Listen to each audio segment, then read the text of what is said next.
Tampaknya ada banyak orang Palestina yang menyesal mengapa beberapa puluh tahun yang lalu mereka menjual tanah-tanah mereka kepada pendatang Yahudi dan membiarkan orang-orang ini membuat koloni pemukiman di tanah Palestina. Karena hari ini bangsa Palestina terusir dari tanah mereka sendiri. Kita tidak ingin hal yang sama terjadi pada Indonesia. Hari ini kita biarkan tenaga kerja asing khususnya dari China datang berbondong-bondong dan beberapa tahun ke depan kita kehilangan hak atas tanah air kita sendiri.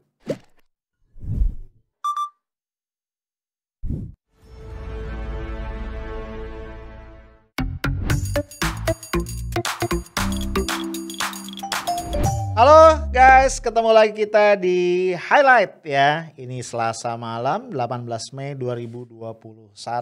Kita akan ngobrol-ngobrol asik dan santai seperti biasa. Walaupun topik yang kita angkat masih berat ya.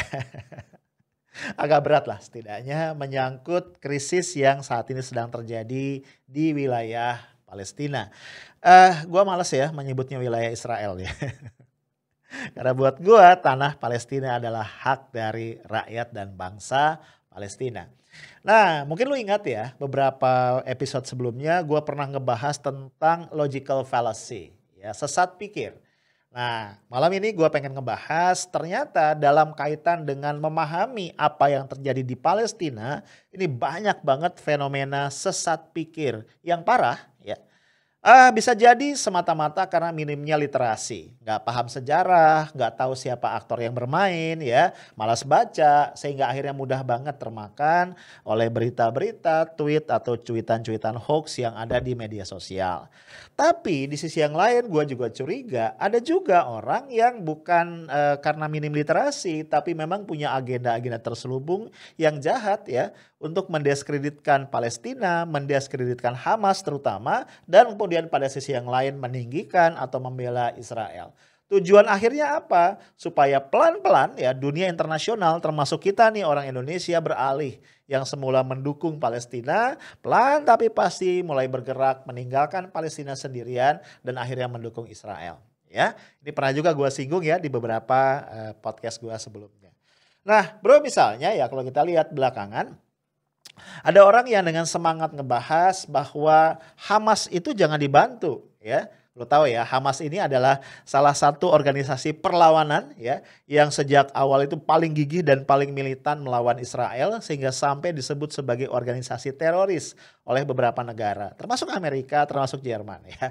Ya biasalah barat ya kalau kepentingan Israel sudah diganggu tuh pasti pengganggunya akan disebut sebagai teroris. Nah ada jadi yang mengatakan Hamas ini nggak usah dibantu, nggak perlu dibantu karena sebenarnya dia adalah bentukan dari Israel sendiri. Pas baca ketawa. Kenapa? Karena orang yang menulis begitu ya bro, ternyata mengutip sumber-sumber yang semuanya sumbernya berasal dari Israel. Ya, ketawa nih, nggak pernah belajar metodologi penelitian. Atau bukan jurnalis karena tidak cover both sides ya. Kenapa yang dikutip semuanya sumber Israel? Nah harusnya kalau logika yang sama dipakai kita akan mengatakan Bung Karno, Bung Hatta dan orang-orang ya para bapak bangsa yang terlibat dalam BPUPKI dulu ya Badan Penyelidik Usaha-Usaha Kemerdekaan Indonesia itu adalah siapa? Kolaboratornya Jepang ya nggak sih? Yang merupakan kolonialis gitu. Kenapa? Karena kita nggak boleh lupa BPUPKI itu adalah bentukan dari Jepang. Coba lu belajar sejarah. Tapi kan kita melihat fakta bahwa Bung Karno, Bung Hatta dan para bapak bangsa yang lain secara cerdik melihat sebuah peluang. Ketika Jepang mulai lemah ya karena pertempuran mereka dengan sekutu lalu mulai memberikan angin untuk membuka jalan menuju kemerdekaan ya dimanfaatkan. Gitu. Bukan berarti kan bahwa mereka adalah kolaborator dari Jepang. Nah ini logika. Ada lagi yang mengatakan bahwa Hamas jangan dibantu ya karena mereka ini adalah bentukan atau perwujudan dari Ikhwanul Muslimin di Palestina. Gue geli ya sama orang-orang yang mengatakan seperti itu. Ketahuan banget pandangan beragamanya sangat cupet ya. Artinya sangat fanatik terhadap golongannya. Kalau walaupun sama-sama muslim tapi bukan golongan gua, golongan yang berbeda sama gua nggak perlu dibantu gitu. Kan kacau kan cara berpikir seperti ini. Padahal kita paham dalam agama Islam diajarkan bahwa setiap muslim itu bersaudara. Ya, ya gue ingat ada satu ayat ya, sorry kalau gue motifnya salah karena gue bukan ustadz. Ayat itu mengatakan innamal mu'minuna ikhwatun. Ayat itu mengatakan sesungguhnya yang bersaudara itu adalah orang-orang mukmin, orang-orang yang beriman. Harusnya kita bersaudara. Kemudian the Prophet Muhammad juga pernah mengatakan bahwa kaum muslimin itu ibarat satu tubuh. Ya, kalau satu tubuh itu ketika ada satu bagian yang sakit, maka bagian lain akan merasakan sakitnya juga, kan begitu. Nah, harusnya nggak muncul tuh statement seperti itu. Hamas nggak perlu dibantu karena dia Ikhwanul Muslimin. Ya kata Ustadz Salim Al-Filah, orang-orang seperti ini kalau nggak hati-hati ya bisa kejebak. Gara-gara tidak mau menolong Hamas karena mereka Ikhwanul Muslimin, bisa jadi akhirnya mereka jadi Ikhwanul Kafirin. Ini gue cuma ngutip statement dari Ustadz Salim Al-Filah. Ya, ada lagi yang kocak yang mengatakan Hamas jangan dibantu karena mereka bentukan Iran dan mereka ini menerima bantuan dari Syiah di Iran. Gue geli ya. Satu, yang namanya Iran kan biasa mengklaim ya, nggak usah Hamas. Sebelumnya aja Iran Syiah itu mengklaim yang namanya Sayyidina Ali, Hasan dan Husain ya, kedua putra kembar dari Sayyidina Ali radhiyallahu anhu adalah bagian dari mereka, ya kan? Jadi sahabat Nabi aja diklaim merupakan milik mereka. Apalagi sekedar Hamas. Kalau misalnya kita lihat Hamas menerima bantuan dari Qatar dan juga dari Iran, kita jangan lupa dalam kondisi terjepit seperti jalur Gaza, Hamas saat ini, maka bantuan itu akan diterima. Dan ketika kita menerima bantuan bukan berarti ya kita atau Hamas ini terafiliasi dengan Syiah. Nah, kalau logikanya Hamas menerima bantuan dari Iran, dari Syiah berarti mereka terafiliasi dengan Syiah. Boleh dong ya, negara nih ada satu negara di Khatulistiwa banyak menerima bantuan dari negara komunis Cina. Ya kan? Dari Republik Rakyat Tiongkok. Apakah kita berani mengatakan bahwa negara di Khatulistiwa itu terafiliasi dengan Tiongkok? Lu berani ngomong begitu? Ya. Ada satu partai besar di negeri tadi yang gua nggak sebut namanya, partai terbesar merupakan pemenang pemilu, kita ketahui punya hubungan persahabatan yang sangat dekat dengan Partai Komunis China. Apakah kemudian kita berani bilang mereka terafiliasi? Ya gue cuman pengen ngajak kita berpikir secara logik ya, dan kemudian tidak gebiah-uyah menuduh yang macam-macam yang akhirnya membuat kita terhambat untuk memberikan bantuan kepada saudara-saudara kita di Palestina. Nah bro, dalam ngobrol-ngobrol santai malam ini gue pengen ngajak lu untuk ngeliat persoalan Palestina, krisis yang ada di situ dalam perspektif yang lebih tepat ya. Ini kembali gue tayangin ada satu meme, yang meme ini menurut gue dengan tepat menggambarkan apa yang terjadi di situ ya. Kita tahu pada tahun 40-an ya, Palestina itu mulai bukan tahun 40-an, sejak tahun 20-an ya. Palestina mulai dimasuki oleh pendatang-pendatang Yahudi gitu ya, dari berbagai negara di dunia datang ke situ. Nah, digambarkan di sini ini ada orang tidur di atas kasur ya, ini orang Palestina. Kemudian ya orang Israel ini digambarkan sebagai orang Yahudi ya, bukan Israel karena belum terbentuk Israel waktu itu. Digambarkan sebagai anjing ya, yang dipersilakan tidur di bawah. Damai nih, damai karena anjingnya masih di bawah. Terus anjingnya naik, mulai ngelunjak nih si anjing ya kan. Kemudian akhirnya mengusir tuannya, jatuh tidur di bawah. Nah itulah yang sebenarnya menggambarkan apa yang terjadi di tanah Palestina. Dan ini bro dikonfirmasi oleh fakta. Yuk kita lihat ini perbandingan antara wilayah yang merupakan wilayah Palestina dengan wilayah Israel. Dari mulai tahun 40-an ya, tahun 46 atau 48, kemudian berubah terus tahun 60-an, 67 kalau gue gak salah, sampai tahun 2008. Lu bisa lihat ya bagaimana wilayah pemukiman Yahudi itu bertambah luas ya. Kemudian wilayah Palestina bertambah sempit dan hanya tersisa hanya jalur Gaza dan juga tepi barat Sungai Yordan ya, West Bank dan Gaza Strait ya. Nah ini menggambarkan kondisi gitu. Jadi kalau kita masih mengatakan bahwa Israel nggak salah, mereka cuma membela diri, kayaknya kita mesti nanya logika kita masih sehat apa enggak? Karena yang terjadi sama sekali nggak kayak begitu. Yang terjadi adalah agresi merebut tanah Palestina dari pemilik sahnya yang dilakukan oleh pendatang-pendatang Yahudi yang kemudian mendirikan negara Israel. Nah bro, ini ada satu foto lama yang buat gua ini jadi membuat gua merenung ya. Ini kejadian tahun 1929 ya. Kita lihat di situ petugas keamanan Palestina ini sedang memeriksa ya seorang pendatang Yahudi yang akan masuk ke tanah Palestina. Oke. Dan kemudian kita lihat hari ini terjadi sebaliknya.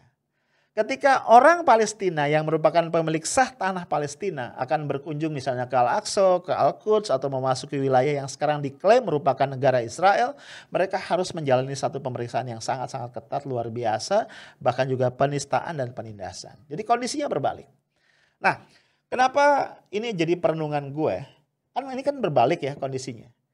Orang Palestina yang tadinya merupakan pemilik sah tanah Palestina kemudian justru terusir dari tanah nenek moyang mereka.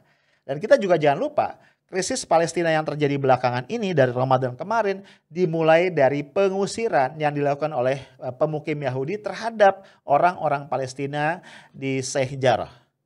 Nah, itu awalnya kan. Kemudian meluas ke Al-Quds ya, ke Masjidil Aqsa, dan kemudian terjadilah krisis yang kita saksikan sampai hari ini. Apa yang menjadi pemikiran gue? Tiba-tiba gue jadi berpikir tentang situasi di negara kita. Ya, belakangan ini anggota dewan kita antara lain adalah Pak Saleh Daulay dari fraksi PAN ini heran. Kenapa ya semakin rakyat protes tentang kedatangan TKA dari China itu semakin gencar, semakin berbondong-bondong TKA tadi masuk ke Indonesia. Ya dulu ya di masa presiden-presiden yang lalu kalau gue mendengar tenaga kerja asing yang gue dalam bayangan gue adalah expatriate. Gitu ya, orang-orang yang menjadi director, orang-orang yang mengerjakan hal-hal yang strategis, dan itu dalam rangka biasanya adalah alih kompetensi gitu ya. Kita belajar dari mereka, mereka mengerjakan hal-hal yang memang belum mampu kita lakukan, alih teknologi begitu, dan kemudian nanti mereka pulang ke negaranya. Bayangan kita kan gitu ya, kalau kita bicara TKA di masa lalu itu kan nggak kebayang oleh kita yang namanya TKA itu adalah orang-orang yang jadi kuli bangunan, orang-orang yang mengerjakan pekerjaan-pekerjaan kasar, menjadi security dan seterusnya. Tapi hari ini ternyata ya bahkan pekerjaan-pekerjaan kasar yang tadinya dikerjakan oleh saudara-saudara kita para buruh asli Indonesia itu juga dikerjakan oleh tenaga kerja asing, khususnya dari China. Ini yang membuat kemudian Pak Saleh Daulay dengan tegas mengatakan bahwa dia yakin ya apa yang dikerjakan oleh para TKA itu sangat mampu dikerjakan oleh tenaga kerja Indonesia sendiri. Nah, disinilah kemudian bisa kita pahami kalau saudara-saudara kita para buruh melakukan gerakan, menekan, meminta, mendesak, memaksa pemerintah untuk menghentikan kedatangan TKA China dan juga TKA dari negara-negara yang lain. Ya, banyak pihak curiga inilah salah satu misi dari diundangkannya Omnibus Law, Undang-Undang Cipta Kerja ya. Di situ ada klaster tentang ketenaga kerjaan yang nampaknya menurut dugaan ya, ini dugaan dari sementara pihak, ini sengaja diarahkan untuk meloloskan dengan mudah masuknya para TKA Cina ke Indonesia. Lalu apa hubungannya berbondong-bondongnya TKA Cina ke Indonesia dengan tadi obrolan kita mengenai krisis Palestina yang terjadi sampai saat ini? Itu tadi masih ingat ya, gua gambarin sebelumnya bangsa Palestina dominan di tanah Palestina, di tanah leluhur mereka. Pelan tapi pasti jumlah orang Yahudi ya atas nama gerakan Zionis, gerakan kembali ke tanah yang dijanjikan itu datang. Pelan tapi pasti semakin lama semakin banyak, kemudian membuat koloni-koloni, membuat pemukiman-pemukiman, dan akhirnya rakyat Palestina yang merupakan pemilik sah tanah Palestina justru terusir dari rumah mereka sendiri. Itu yang terjadi. Nah, gak tahu kenapa ya, gue punya kekhawatiran ya. Ketika kemudian ya TKA Cina ini datang terus berbondong-bondong, pelan tapi pasti hari demi hari kita kecolongan terus menerus, lambat laun jumlah mereka akan semakin besar dan semakin sulit bagi pemerintah dan bagi kita semua untuk mengontrol keberadaan mereka. Nih apalagi kalau lu lihat ya, ini ada banyak berita, ini beberapa ya gua perlihatkan ke lu semua. Sebagian dari mereka itu mulai menikah ya. Menikah dengan perempuan-perempuan lokal ya, dengan perempuan-perempuan Indonesia di mana mereka bekerja. Lu bayangin mereka menikah, beranak pinak, maka tadi ya proporsinya akan semakin banyak. Kemudian juga kita lihat bahkan ada di antara TKA Cina ini yang punya KTP dan KTP-nya KTP palsu ya. Yang itu kemudian digunakan untuk menempati posisi strategis di perusahaan di mana dia bekerja sebagai pimpinan atau sebagai manajemen di perusahaan tadi. Nah, menurut gua gejala-gejala ini bukan gejala yang bisa kita diamkan begitu saja ya. Kita perlu waspadai ya, kita perlu waspadai bersama karena bagaimanapun jangan sampai kita terlambat ya. Hari ini mungkin belum terasa ya. Mungkin ada yang mengatakan gua mengada-ngada, ada yang mengatakan gua memprovokasi ya. Tapi gue cuma ini mengatakan rakyat Palestina pun sebelumnya tidak sadar pada apa yang kemudian hari ini mereka alami ya. Ketika dulu mereka dengan tangan terbuka menerima pendatang-pendatang Yahudi, ya, memberi mereka tanah, menjual sebagian tanah mereka kepada orang-orang Yahudi itu untuk ditempati, dan hari ini mereka terusir dari tanah-tanah mereka. Nah bro, tentu ya kita tidak ingin suatu hari nanti ya kita akhirnya menjadi orang-orang yang asing, menjadi orang-orang yang harus menyewa, menjadi orang-orang yang tidak punya apa-apa di atas tanah kita sendiri. Nah, coba lu lihat ya, betapa banyak sekali Taipan ya yang itu menguasai tanah ya, ribuan hektar. Ya, di Pulau Kalimantan, di Sulawesi, di berbagai tempat yang lain di Indonesia. Pernah gue bahas juga ya di beberapa topik yang lain. Kalau kita lihat ya, sementara banyak di sisi yang lain ya rakyat kita, bangsa Indonesia sendiri yang tidak punya tanah. Gitu. Ya, jadi jangan heran kalau suatu hari ya kita justru menjadi penyewa di tanah kita sendiri. Tentu kita tidak menginginkan itu bro ya. Kita perlu ingatkan pemerintah, kita perlu ingatkan saudara-saudara kita sebangsa bahwa ada satu negara, ada satu wilayah yang penduduk aslinya yaitu orang-orang Palestina terusir gara-gara kedatangan dari pendatang-pendatang Yahudi. Kita tidak mau satu hari kita terusir dari negeri kita sendiri karena hari ini kita lengah, kita lalai, kita biarkan tenaga kerja asing ya khusus dari China datang berbondong-bondong. Pelan tapi pasti mengambil apa yang merupakan hak kita dan kemudian kita tidak lagi berdaulat di atas tanah dan rumah kita. Itu aja dari gua, stay tough, smart and professional. Assalamualaikum warahmatullahi wabarakatuh.